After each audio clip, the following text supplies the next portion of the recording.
তাপসের নেতৃত্বে ঘরে ঘরে দুর্গ গড়ে তুলে মান্নানপন্থীদের প্রতিহত করার হুঙ্কার শফিকুলের।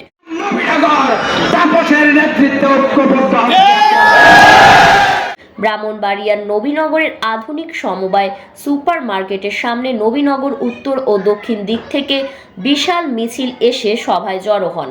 সভায় প্রধান অতিথির বক্তব্যে উপজেলার সাবেক চেয়ারম্যান ইঞ্জিনিয়ার শফিকুল ইসলাম, কাজী মোহাম্মদ নাজমুল হোসেন তাপসের নেতৃত্বে ঘরে ঘরে দুর্গ গড়ে তুলে বিএনপির অন্য পন্থীদের সভা সমাবেশ বানচাল করার হুঙ্কার দেন। তিনি জেলার আহ্বায়ক কমিটিকে অযোগ্যদের দলে বলে উপহাস করেন। এছাড়া পকেট কমিটিকে বাতিলের দাবি জানান।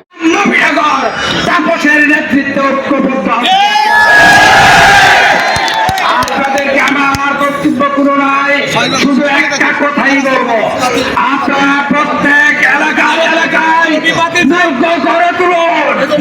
এই কমিটি, এই তথাকথিত কমিটি, পকেট কমিটি যে এলাকায় যে মিটিং করবে, সেই মিটিং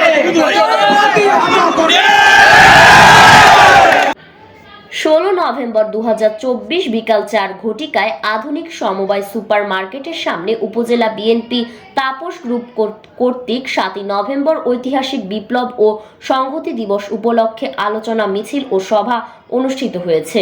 উক্ত আলোচনা সভায় প্রধান অতিথি হিসেবে উপস্থিত ছিলেন সাবেক উপজেলা চেয়ারম্যান ইঞ্জিনিয়ার শফিকুল ইসলাম শফিক। বিশেষ অতিথি হিসেবে উপস্থিত ছিলেন উপজেলা বিএনপির সাবেক সাধারণ সম্পাদক আনিসুর রহমান মঞ্জু, পৌরসভার সাবেক মেয়র মঈনুদ্দিন মাইনু, পৌর বিএনপির সাবেক সাধারণ সম্পাদক হাজী শাহাবুদ্দিন সহ উপজেলা বিএনপি ও অঙ্গ সংগঠনের নেতাকর্মীরা।